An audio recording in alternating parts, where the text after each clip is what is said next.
কুরস্কের দিকে নজর দেওয়ার পরিণতি টের পেতে শুরু করেছে ইউক্রেন। শক্তিশালী মিসাইল ছুড়েছে পুতিন বাহিনী। ইউক্রেন কুরস্ককে টার্গেট করার পর পাল্টা আক্রমণ করতে কিয়েভকেই বেছে নিয়েছে রাশিয়ার সেনাবাহিনী।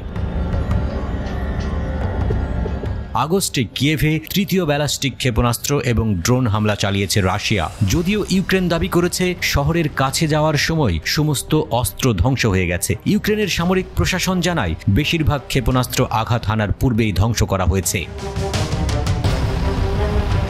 কিয়েভ সামরিক প্রশাসনের প্রধান সেরহি পপকো বলেন, এটি আগস্ট মাসে রাজধানীতে তৃতীয় ব্যালিস্টিক হামলা। প্রতিটি হামলার মধ্যে 6 দিনের ব্যবধান রয়েছে। ইউক্রেনের বিমান বাহিনী বলেছে Russia ballistic missile, cruise missile এবং কামিকাজে ড্রোন ব্যবহার করেছে। ইউক্রেনের কর্মকর্তারা দাবি করেছেন রুশ সেনারা কিয়েভকে লক্ষ্য করে উত্তর কোরিয়ার ক্ষেপণাস্ত্র ব্যবহার করেছে।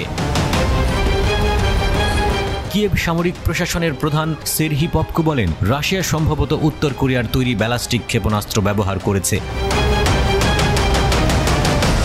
ইউক্রেনের বিমান বাহিনীর কমান্ডার মাইকোলা উলেশচুক জানান, রাতভর রাশিয়া কিয়েভ সহ বিভিন্ন স্থানে 8টি ড্রোন ও 8টি ক্ষেপণাস্ত্র হামলা চালায়। এর মধ্যে 5টি ক্ষেপণাস্ত্র ধ্বংস করা হয়েছে, বাকি 3টি লক্ষ্যভ্রষ্ট হয়েছে বলে জানান তিনি।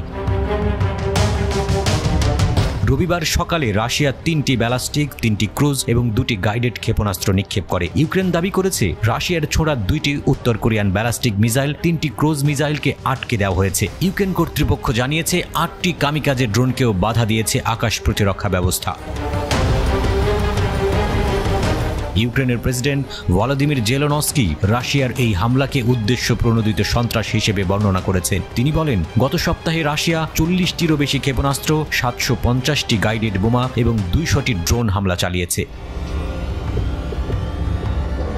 কিয়েভ প্রশাসনের মতে হামলায় তাৎক্ষণিক প্রাণহানি বা ক্ষয়ক্ষতির খবর পাওয়া যায়নি। তবে কিয়েভ অঞ্চলের গভর্নর রুসলান ক্রাভচাঙ্কো জানান, ধ্বংসাবশেষ পড়ে 2টি বাড়ি ধ্বংস এবং 16টি বাড়ি আংশিক ক্ষতিগ্রস্ত হয়েছে। 2022 সালের ফেব্রুয়ারিতে রাশিয়া ইউক্রেনের সর্বাত্মক আক্রমণ শুরু করে। 2.5 বছরের বেশি সময় ধরে চলমান এই যুদ্ধে রুশ সেনাবাহিনী ইউক্রেনের পূর্ব ও দক্ষিণের প্রায় 18% ভূখণ্ড দখল করেছে।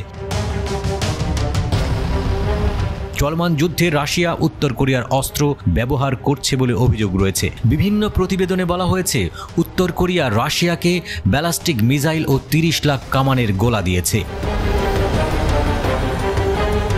গত জুনে রাশিয়ার প্রেসিডেন্ট ভ্লাদিমির পুতিন ও উত্তর কোরিয়ার সর্বোচ্চ নেতা কিম জং উন 2 দেশের মধ্যে একটি প্রতিরক্ষা চুক্তি করেন। এর আওতায় রাশিয়া বা উত্তর কোরিয়া কোনো দেশের হামলার শিকার হলে পরস্পরের পাশে থাকবে মস্কো ও পিয়ংইয়ং। এছাড়া ইউক্রেনে আগ্রাসনের বিষয়ে রাশিয়ার প্রতি পূর্ণ সমর্থন জানায় পিয়ংইয়ং।